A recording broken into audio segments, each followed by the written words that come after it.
இவர் பேர் தான் வந்து குருவாயூரப்பன். அதாவது சிம்பிளாக சொல்லணுன்னா வந்து கேரளாவில் இருக்கார், திரிசூர் டிஸ்ட்ரிக்டில் குருவாயூருங்கிற ஒரு மொத்த இடமே இவர் பேரில் தான் இருக்குது.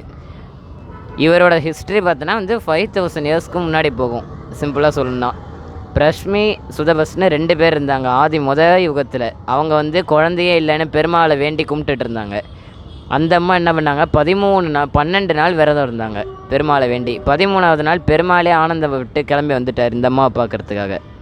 அப்போ என்னாச்சு, உடனே வந்து பெருமாளை திடீர்னு பார்த்த உடனே வந்து அதிர்ச்சியில் வந்து பேச்சு வரல. இப்போ நீங்களே பூஜை பண்ணிகிட்ருக்கீங்க யாருன்னா, பெருமாளை திடீர்னு இப்போ ஃபோட்டோ வச்சு கும்பிட்டுருக்கோம், திடீர்னு சங்கு சக்கரத்தோடு எதிர்க்க வந்து நின்று என்ன வேணும்னு கேட்டால் அலறிக்கிட்டு ரோட்டுக்கு ஓடி வந்துடுவோம்.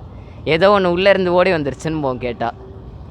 அந்த மாதிரி என்னாச்சு, அந்த அம்மாவுக்கு பார்த்த உடனே வந்து அதிர்ச்சி தாங்கலை. ஒரு நிமிஷத்தில் என்ன பண்ணிட்டாங்க, வந்து கம்முன்னு ஆகிட்டாங்க. அப்படியே பெருமாள் வந்து அதிர்ச்சியில் இருக்கிறான்னு புரிஞ்சுக்கிட்டு என்ன பண்ணார், தான் கையில் வச்சுருக்க சங்கத்தால் வந்து பொறுமையாக கண்ணத்துக்கிட்ட தட்டினார். உடனே நாராயணான்னு கூப்பிட்ட உடனே வந்து என்ன வேணும்னு கேட்டது. இந்த அம்மா குழந்தை வேண்டி தானே கேட்டுச்சு, அதோட கேட்டிருக்கணும்ல. பெருமாளை பார்த்த உடனே புத்தி மாறிடுச்சான்.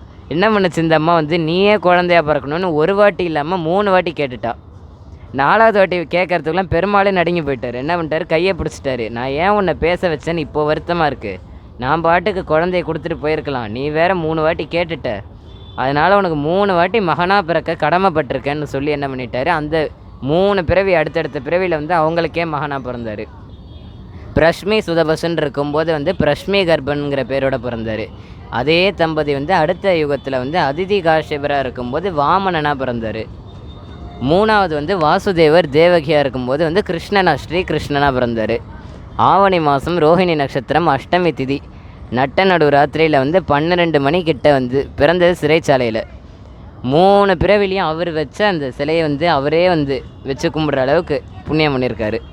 அப்பேற்பட்டவர் சிலை இப்போ கூட போனீங்கன்னா குருவாயூரில் பார்க்கலாம், 1.5 அடி உயரம்தான் இருக்கும். பாதாளஞ்சனங்கிற ஒரு வகை கல்லில் பெருமாளே தான் கையால் செஞ்சு கொடுத்த சிலை அந்த அம்மாவுக்காக.